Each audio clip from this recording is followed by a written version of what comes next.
네, 안녕하세요. 의령군 청소년 상담복지센터에서 운영하는 진로코치 원데이 캠프에 대해서 이 전반적인 가이드라인을 제시해드릴 코치 엄명종이라고 합니다. 일단 만나서 반갑습니다. 자, 여러분들 이 캠프의 특징은 무엇보다도 제일 중요한 것이 자기 이해라는 것이죠. 그러니까 자기 이해는 어떻게 할 수 있습니까? 이게 보통은 자기 이해는요, 이 자기 스스로가 자기 이해를 한다는 것은 사실은 이 모순입니다. 타자가 존재하기 때문에, 다시 말해 타인이 존재하기 때문에 나를 알 수 있는 것이죠. 타자가 있기 때문에 나를 알 수 있다는 무슨 얘기일까요? 예를 들어서 보통은 우리가 친구들과 싸움을 한다든지 혹은 이 부모님과 관계에서 갈등이 생길 때 자신의 내면을 들여다볼 수가 있습니다. 다시 말하면 반추시켜 볼 수 있는 어떤 매체가 있다는 것이죠. 그것이 되게 중요합니다. 왜냐하면 사람은 자신의 감정을 들여다보기 전에는 보통 의식이라는 것이 외부로 향해져 있죠. 그러나 어떤 사건이나 갈등이나 어떤 질문을 통해서 자신의 내면을 들여다보게 되는데, 그때 자신의 감정과 욕구와 그 욕구에 있는 자기 정체성을 발견을 할 때 사람은 자기 자신을 좀 더 알아간다고 얘기를 합니다. 그렇다면 이와 같은 자기 자신을 알아가는 것을 뭐라고 하냐면 자기 자신과 관계를 맺는다고 얘기를 하죠. 그러니까 지속적으로 자기 자신과 그렇게 그 관계를 맺는 것이 잘 되는 친구들은 보통 소통이 잘 된다고 하죠. 자기 자신과 소통이 잘 되는 사람은 결국 다른 사람들과 소통도 잘 하게 되어 있습니다. 그래서 2013년도에 유베리 교수라는 사람은 뭐라고 얘기를 했냐면 21세기의 린제상 중에 첫 번째가 바로 자기 성찰 지수가 높은 사람이라 했어요. 그러니까 자기 성찰 지수가 높다는 얘기는 뭐냐면 보통 보면은 자기가 어떤 일을 좋아해서 단순히 그 일을 선택한 사람들이 있습니다. 근데 자기 성찰 지수가 높은 사람들은 가끔씩은 내가 정말 이 일을 왜 하나 하면서 자문하는 스타일이거든요. 그런 사람들은 자기가 하는 일에 대해서 의미를 부여하고 그 일에 대해서 다지는 성격들이 있습니다. 그것은 그런 사람들은 결국은 어떤 일을 하든지 간에 그 분야에서 전문가가 될 수밖에 없다는 것이죠. 여러분들도 마찬가지로 한번 생각해 보십시오. 강사라는 직업, 또 코치라는 직업을 하면서 가끔은 힘들고 어려운 일 있지 않습니까? 그럴 때 단순히 돈이나 어떤 단순히 좋아서 그 일을 선택했던 사람들은 그 일을 오래 하지는 못하죠. 하지만 가끔은 내가 이 일을 정말 왜 할까라고 자문하면서 이 일에 대해서 내가 해야 되는 이유와 목적과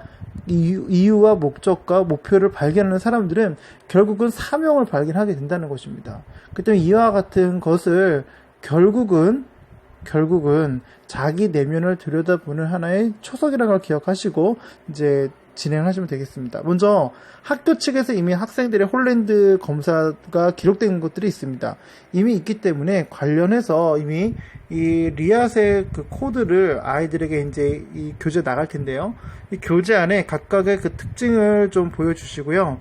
그 특징에 대해서 서로 이제 아이들이 교재를 찾아보게 하면서 그 안에 나와 있던 그 특징과 그 다음에 전공과 더불어서는 그 자신의 그 유형에 맞는 그 전공까지도 아이들에게 확인해보게 하는 것이 되게 중요합니다. 그래서 목적을 먼저 보면요, 자신의 홀랜드 유형을 이해한다. 그 다음에 동경과 환상의 차이를 이해하는 것입니다. 여기서 동경과 환상은 뭐냐? 보통 이제 흥미라는 것은 자기가 좋아하는 것이죠. 그 동경이라는 건 뭐냐? 여기서 여러분들 아셔야 될 게 뭐냐면은 이 재능 발견의 단서 3가지라는 것이 있습니다. 이건 제가 했던 얘기가 아니고 우리가 흔히 잘 알는 마커스 버킹엄이 썼던 강점 현명에 나오는 얘기이기도 하고요. 실제로 강점 논문에 관련돼서 보시면은 대다수 이 재능 발견의 단서 3가지를 많이 언급을 합니다. 그 첫 번째가 뭐냐면 학습 속도입니다. 내가 뭔가를 배웠을 때 남들보다 더 빠르게 배우는 거죠. 그렇다면 그 아이는 우리가 재능이 있다고 얘기를 합니다. 두 번째는 이 만족감입니다. 내가 어떤 일을 하고 났을 때 거기에 따른 만족감이 있는 것이죠. 세 번째는 이제 동경입니다. 그 일을 굳이 해보지 않았음에도 불구하고 자꾸 해보고 싶은 마음이 드는 거죠. 그렇다면 우리는 그것을 재능이 있다는 단서를 발견하는 단초가 됩니다. 근데 중요한 건 이 재능에 기술과 지식을 더하게 되면 그것이 꼭 강점이 됩니다. 여기서 지식과 기술은 무엇입니까? 필요한 지식이 필요하다면은 거기에 지식을 넣어주면 되겠고, 기술은 뭐죠? 몸으로 익히는 거죠. 훈련이란 말이에요. 예를 들어서 김연아 선수, 본인이 되게 좋아했죠. 피겨스케이트를 타는 거 되게 좋아했단 말이에요. 근데 더 잘 타고 싶었어요. 그래서 이제 코치를 붙이죠. 코치를 통해서 얻고자 했던 건 무엇입니까? 바로 지식이었고, 그래서 코치가 무엇을 요구합니까? 트레이닝을 요구를 합니다. 결국 그것이 됐을 때 결국 그 친구의 강점이 됐던 것처럼 결국 강점, 내가 정말 잘할 수 있게끔 되기 위해서는 재능 플러스 지식과 기술이 필요하다는 것이죠. 그렇기 때문에 절대적으로 물리적인 임계치가 필요하다는 것입니다. 그거를 좀 더 명확하게 좀 알고 좀 얘기를 해주시면 좋을 것 같고요. 그래서 대다수 아이들은 이 동경과 환상의 차이를 구분할 줄 모릅니다. 예를 들어서 어떤 친구가 파티시가 되고 싶었어요. 그런데 가보니까 실제로 파티시가 되고 싶어서 실제로 뭐 호텔에 계신 파티시를 만나게 했습니다. 만나게 했더니 아니라 다를까 이 친구가 만나거든요. 하기 싫다는 거예요. 왜? 3교대를 돌아가면서 힘들게 반죽을 하고 하는 그들의 삶을 보면서 너무 힘들다는 사실을 알게 됐죠. 그게 뭐죠? 결국은 환상을 하고 있었다는 거예요. 근데 그 힘들고 어려운 걸 보면서도 결국 하고 싶은 말에서 들었다, 의미를 다진다. 그러면 그 친구는 진짜 동경을 하고 있다는 거죠. 재능이 있다는 단초라는 것입니다. 따라서 이 교육에서 중요한 건 뭐냐면 자신이 좋아하는 직업군 특성을 이해시키는 것이 되게 중요하고요. 개념 정의를 좀 명확히 합니다. 그래서 적성이란 개념은 성격, 흥미, 강점을 통해 발견된 어떤 일에 알맞은 성질이나 적응 능력을 얘기합니다. 그 때문에 그 세 가지의 정점을 이루고 있는 것이 적성이라는 것이죠. 그래서 이제 용어 설명이 되면 유능감, 가치, 직업, 능력 평정 등이 있으니까 읽어보시면 되는데 중요한 건 이제 코치님들이 알고 계실 게 이제 리아색 아시죠? 홀랜드 코드에서 열하는 리아색에서 이 각각의 뜻하는 그 현장형과 그 다음에 탐구형, 예술형, 사회형, 진취형, 관습형이 이렇게 있습니다. 근데 이것에 대해서만 설명하시는데 멈추지 마시고 이 각각의 리아색 유형에 따른 의사결정들이 있어요. 다시 말하면 뭐냐면 내가 어떤 직업에 대해서 발견을 했는데 왠지 좀 꺼림직해. 그리고 정하기 힘들어. 왜 그럴까? 먼저 말씀드리면 R, 특히 C 같은 경우는요. 객관적인 데이터가 있을 때 의사결정을 잘합니다. 반면에 이 S 성향의 친구들은요. 아무리 데이터를 주고 뭐 한다 할지라도 주변 사람들의 인정과 지지가 있을 때 그걸 선택하는 경향들이 있어요. 그리고 예술형과 진취형 E 스타일 같은 경우에는 충동적으로 이제 직업을 선택하는 경향들이 있습니다. 그렇기 때문에 제일 중요한 거는 의사결정할 때 이제 의존적인 유형이 있고 합리적인 유형이 있고 직관적 유형이 있죠. 그래서 제일 중요한 거는 진로는 직업을 선택할 때는 자기 자신의 특성을 이해를 하고 각 직업의 특성에 그 중간 지점을 찾아가는 것입니다. 그렇기 때문에 끊임없이 자기 자신에 대해서 알아가는 게 중요하죠. 그래서 대다수 자기 자신을 알아가는 게 얼마나 중요하냐면 그래서 저는 이런 얘기를 많이 합니다. 학생들에게 자기 인생에서 겪어야 될 고생 중에 첫 번째 고생이라면 자기 자신을 알아가는 고생이다. 그것을 단추를 끼우는 사람과 그렇지 않은 사람은 엄청난 차이가 있다는 것을 이제 좀 얘기를 좀 하는 편이고요. 그렇다면 이제 아이들에게 각각의 그 리아스의 흥미 유형에 맞게끔 좀 조회를 해본 다음에 각각 특성을 이제 주어진 자료에 의해서 이제 구분을 보시면 성격, 흥미, 가치 각각의 리아스 유형들이 나와 있습니다. 그래서 자기한테 맞는 부분을 체크를 하게끔 하시면 되겠습니다. 그래서 체크를 하게 하시고 그 상태에서 넘어가서 이제 각 자기의 특성과 그 다음에 보시면 전공학까지 나와 있어요. 그리고 보시면 또 역으로 각각 유형별로 성격 구분 특성들이 또 나와 있습니다. 그렇게 나와 있는 걸 바탕으로 해가지고 자신의 흥미 유형은 무엇인지, 자신의 흥미 유형 특징은 무엇인지를 정하게끔 시키십시오. 그런 다음에 이제 넘어가 보시면 이제 강점이 나옵니다. 그래서 흥미 파트가 해결이 됐죠. 그래서 흥미 파트에 대해서는 자기 흥미 유형의 특징을 위에 나와 있는 자료를 근간으로 해가지고 정리를 하게끔 하는 것입니다. 그렇다면 이제 강점에서는 무엇이냐? 이제 다중지능 얘기하는데 여기서 이제 아까 말씀드렸던 건 자기의 지능이 되게 중요합니다. 그래서 학생들한테 정말 이 다중지능을 얘기를 할 때 다 있지만 그 중에서 두드러지게 공통적인 부분들이 있다. 그래서 그 중에 하나가 이제 제일 중요한 것이 그 어떤 분야에서든지 자기 분야에 성공했던 사람들은 자기 자신을 알아가는 것이다. 그래서 저는 학생들한테 이제 일기를 쓰는 것이 얼마나 중요한지 그 부분을 좀 많이 강조를 하는 편입니다. 그래서 또 넘어가 보시면요, 이제 강점에 대해서 나오면 이제 검사를 하게 되죠. 그래서 음악지능, 공간지능 자기 문답식 형태의 검사를 실시를 하게 됩니다.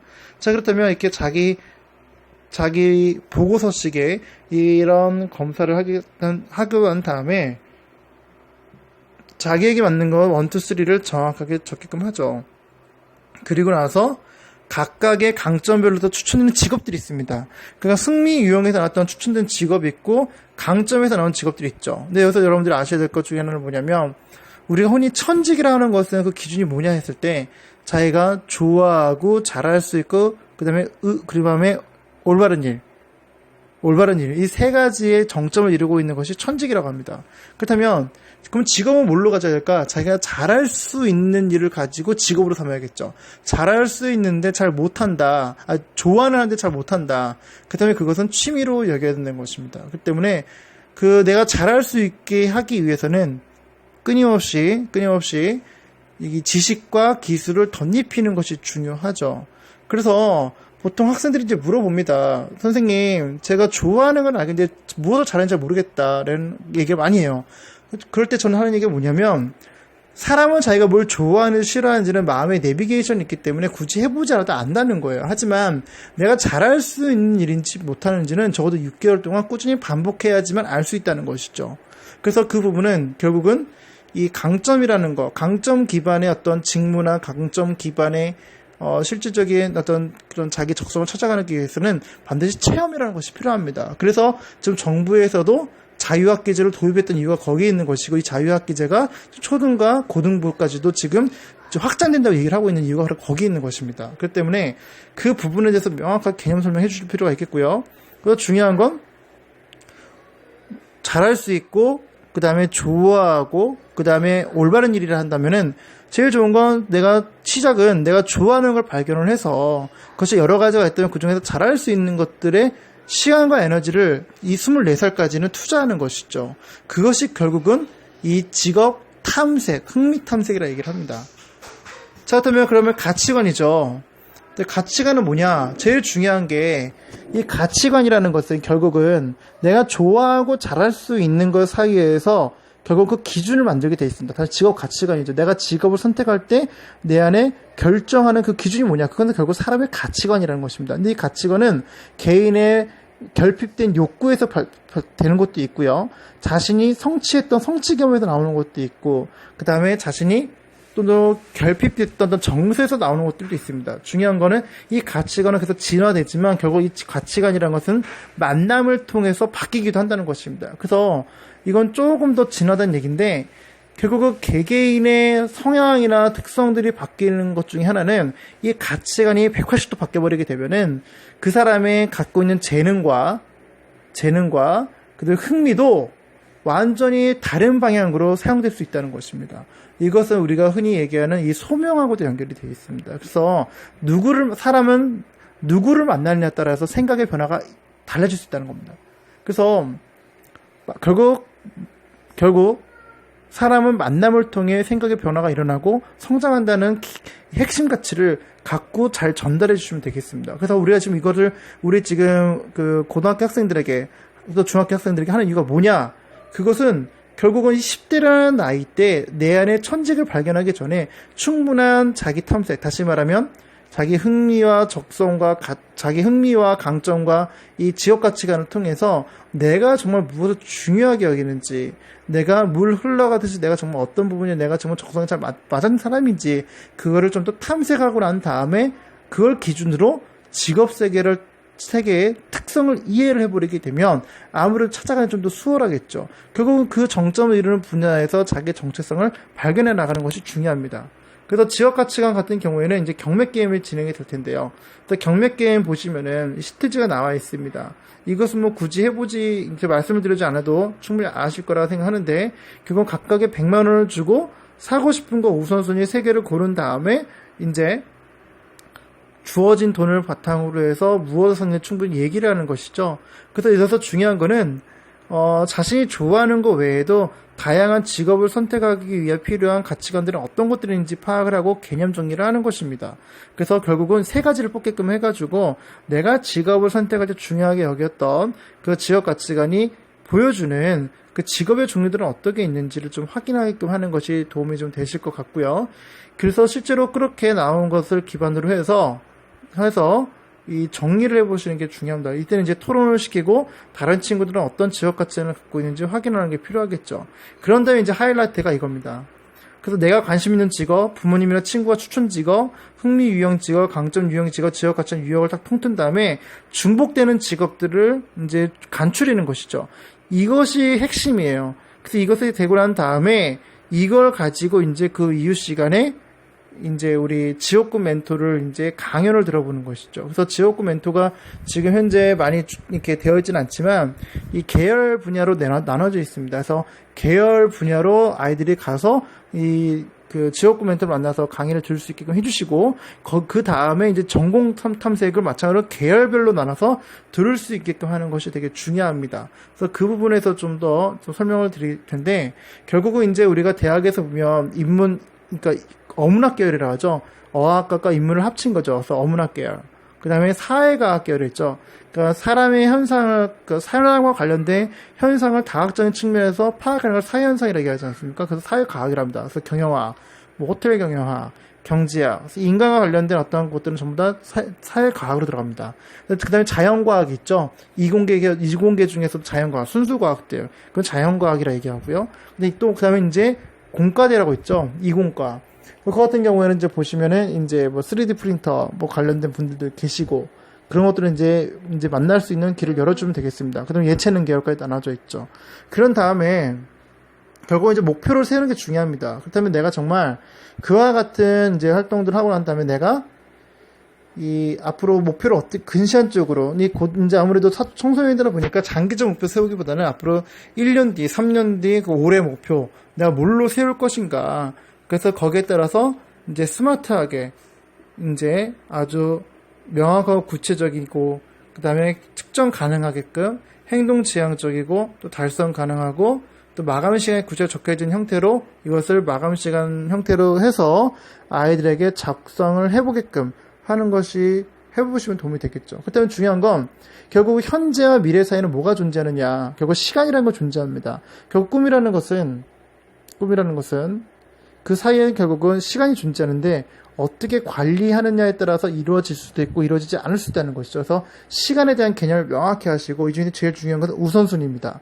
그러니까 내가 하고 싶은 것과 해야만 되는 것 사이에서는 과연 무엇을 해야 될 것인가 라고 했을 때 그 부분에 대해서 결국은 해야 될 것을 먼저 하는 게 되게 중요하다. 그래서 저는 이때 아이들한테 가장 강조하는 건 뭐냐. 하고 싶은 거 한 가지를 하기 위해서는 하기 싫은 거 9가지를 해야 된다. 그것이 우리가 살아가는 원칙이라는 것이죠. 그래서 원칙에 대한 개념을 좀 더 설명해 주면 감사하겠습니다. 그래서 원칙 알고 계시죠? 나에게만 옳은 것은 가치라고 합니다. 하지만 모두에게 옳은 것은 원칙이라고 하죠. 그러니까 내가 뭔가를 하나 얻기 위해서는 대가를 치러야 된다는 얘기예요. 그렇다면은 내가 어떤 원하는 어떤 목표를 이루기 위해서 나는 어떤 대가를 치를 것인지 그러면 우선순위를 잘 하는 것이 중요하겠죠. 그래서 이 웹스터 사전에 나왔던 과거로부터 현재를 거쳐 미래로 이어져가는 크고 작은 사건들이 연설했는데 저는 이거를 하기 전에 먼저 학생들한테 지난 한 주간 동안에 여러분들 시간을 어떻게 사용했는지 먼저 한번 적어보라고 합니다. 그리고 좀 만족스러운지 1부터 10까지 척도질문 통해 가지고 만족도를 파악해요. 대다수 보통 6 미만이면은 잘 못 살았다는 증거거든요. 그다음 잘 살기 위해서 내가 어떻게 할 것인가 그 원인들 다 찾아보면 결국은 시간 관리에서 계획과 우선순위에서 지켜지지 않았다는 거죠. 그래서 보통 보면은 진로에 대해서 고민하는 친구들의 공통점은요. 결국 시간 관리, 계획과 우선순위가 잘 지켜지지 않는 학생들의 자조 섞인 고민들이라는 것이죠. 그 때문에 자기가 말한 걸 지키는 것이 중요합니다. 그래서 이제 농부 동영상을 같이 좀 공유를 해서 보시면 도움이 되실 것 같습니다. 그래서 시간 관리 이제 5대 원칙이 나와 있죠. 그래서 이걸 가지고 여러분들 같이 한번 좀 보시면 될 것 같고, 그래서 아이젠하워의 매트릭스 등등이 나와 있습니다. 이것은 이제 시간 관리 매트릭스로 잘 아시는 얘기니까 여기서 강조해야 될 거는 결국은 이 가로선 위 1사분면과 2사분면 위에서 살아야 된다. 근데 그 중에서도 2사분면, 그 진로 진학 문제는 결국 1상한이 아니라 뭐죠? 2상한이라는 것이죠. 그래서 미리미리 진로 탐색을 이것도 충분히 해서 특히 이제 의령 같은 지역은 수시로 학생들이 대학을 가는 경우가 많죠. 그러니까 학생부 종합전형으로 가는 학생들이 많을 거예요. 왜냐면 모의고사로 대학 가기가 쉽지가 않을 거란 말이죠. 그렇다면 학생들이 체험할 수 있는 것이 한계가 있으니까 이때는 서울에서 이제 각 대학별로 진행되고 있는 어떤 그런 캠프, 뭐 예를 들어서 서울대 같은 경우는 ROTC 리더십 캠프 같은 것들이 있어요. 그런 친구들 참가했던 친구들은 대다수 서울대를 갈 때도 지역 균형 선발 제도를 통해 가지고 이제 입학을 하는 경우들이 있죠. 근데 고대에서 하는 이제 고대 심리학과에서 운영하는 또 그런 캠프도 있고 등등의 각종 그런 캠프들을 미리 좀 알고 아이들의 정보를 공통으로 주시면 아이들이 상당히 유익해 할 겁니다. 그런 다음에 이제 제일 중요한 건 이제 진로 장애물 파악하기인데요. 이제 이걸 가지고 이제 시간도도 리스트, 결국 내 안에 장애물이 무엇인가 그걸 파악을 해서 그걸 하지 않게끔 버디를 만들어주는 게 좋습니다. 두 명씩 짝을 지어서 서로 모니터링을 해주는 것이죠. 그래서 한 학교에 대한 문화는 결국 그 친구 사귀는 친구하고 무슨 대화를 나누냐가 그 학교의 질과 연결된다고 저는 얘기를 하는 편인데, 결국 좋은 학교에 어떤 문화를 만들어갈 수 있게끔 계속 강조해 주실 것을 권해드리고 싶습니다. 그렇게 해서 이제 마지막은 이제 전공 탐색인데요. 이제 중요한 거는 성적이 있습니다. 성적 ABC가 있으면 A등급, B등급, C등급이 나와 있는데 보통 아이들이 진짜 9등급까지 있습니다. 그럼 3등 1, 2, 3, 그러니까 1, 2등급은 이제 A로 보고요. 3, 4를 이제 B로 두고 나머지 5등급 미만은 거의 C로 봅니다. 그래서 그거를 명확하게 전달해 주시면 될 것 같고요. 중요한 희망적에서 본인이 원하는지 학부모 다 원하는 다 적은데 자아 탐색, 직업 탐색, 이제 진학센터 나와 있습니다. 여기서 보시면은 이제 아까 앞에 나왔던 성격을 하지 않았기 때문에 안 적어도 되는데 흥미와 강점과 직업 가치관의 유형과 관련 직업 적으면 되겠죠. 그 다음에 신체 조건은 자기가 이제 장애가 될 수 있는 것들만 적으면 되지 굳이 안 적어도 되겠습니다. 그 다음에 직업 선택에서는 내가 좋아하는 일은 어떤 것들이 있는지 한번 적어보면 되겠고요. 그래서 그와 관련된 직업들, 특기 사항들을 좀 적어주면 좋을 것 같고, 좋아하는 어떤 상황들은 어떤 것인지, 직업 상황들, 그리고 활동은 어떻게 있는지, 작업 활동들. 그래서 학교에서 봤던 뭐 체육이라든지 체험 활동 관련돼서 쭉 이제 탐색을 해서 적으면 되겠습니다. 기억이 나지 않으면 안 적어도 됩니다. 중요한 건 이제 여기서는 좋아하는 직업과 미래 희망 직업이 어느 정도 일치하는지를 좀 파악을 해서 넣어주시면 되겠습니다. 그런 다음에 이제 전공 선택인데 전공에 대해서 애들이 잘 모를 거예요. 그렇기 때문에 대학생 멘토링 이제 전공 박람회가 있을 텐데 그걸 통해서 충분히 정보를 얻게끔 하시고, 중요한 거는 이제 대학 정보, 진학 정보를 알기 원한다면 각 대학의 홈페이지에 들어가서 이 정보를 찾는 법이 있어요. 그것을 PPT화 시켜가지고 좀 공유를 좀 해주시면은 학생들이 좀 좋아할 것입니다. 그래서 자신이 가고 싶은 대학과 학과 이 정도는 좀 파악을 해서 적어도 한 3개 정도는 적을 수 있게끔 해주시면 되겠습니다. 자, 그래서 뒤에 보시면 이제 활동이 있는데 선생님의 전공과 진로에 대한 이야기를 적는 란이 있고요. 메모란이 있습니다. 그래서 이처럼 지금 전반적으로 좀 여러분들이 보통 한 4타임 정도가 이제 진행이 될 텐데, 초반에 이제 아이들 각 반별로 들어가서 하시기 때문에 굳이 이렇게 뭐 아이스 브레이킹 많이 하실 필요는 없지만 중요한 거는 게임을 하나 하더라도 이 내용과 관련된 것들을 하십시오. 그래서 예를 들면 무슨 탑10 같은 거 하시려면은 진로 진학 같은 경우에는 보통 세계 진학률이 높은 나라 탑10이 있거든요. 그런 거 좀 10개 만들어서 하셔도 괜찮겠고요. 또 하나는 이 국가 브랜드, 국가 브랜드 아니죠. 회사 브랜드 전 세계 탑10이 있습니다. 뭐 구글, 페이스북 등등 있죠. 그걸 순위를 좀 맞출 수 있게끔 하게 하시면 좀 아무래도 이 게임과 관련된 이 활동을 하시는 게 도움이 될 것 같습니다. 그래서 초반에는 진진가 하실 때도 여러분의 스토리를 좀 전달하시는 거 위주로 하시면 학생들이 많이 각인이 좀 될 것 같습니다. 그래서 아무쪼록 지금 이제 진로 코칭 원데이 캠프에 대해서 설명을 좀 드렸는데요. 결국 이제 여러분들이 기억하셨으면 좋겠는 게, 우리가 무엇으로 이제 아이들을 도울 것인가 했을 때 저는 이것만 기억했으면 좋겠습니다. 우리는 이 땅의 모든 청소년들이 꿈을 회복할수록 돕는다. 그렇다면 무엇을 통해서 회복할수록 도울 것인가? 저는 우리 강사님들이 이미 거기에 존재하는 것만으로도 많은 영향력을 미친다고 봅니다. 그렇기 때문에 여러분 가시기 전에 여러분들은 무엇을 전달할 것이며 또 어떤 가치관을 갖고 있는지 다시 한번 점검을 해보시고요. 여러분이 갖고 있는 그런 가치관과 전달력을 통해서 아이들이 그 중에 또 다른 리더가 나올 거라 보고요. 우리가 만나는 그 아이 중에 어떤 쯤은 대통령이 나올 수도 있겠고, 또는 국무총리가 나올 수도 있겠고, 또 하다못해 그 지역에서 돕는 어떤 진짜 일꾼이 될 수 있을 겁니다. 직업의 귀천은 없지만 그 일에 대해서 어떤 의미를 갖고 있느냐에 따라서 그 아이들의 행복이 결정되기 때문에 여러분들 스스로가 강의하는 기간 동안 행복하셨으면 좋겠고 잘 누리다 오셨으면 좋겠습니다. 이상으로 가이드라인 마치도록 하겠습니다. 감사합니다.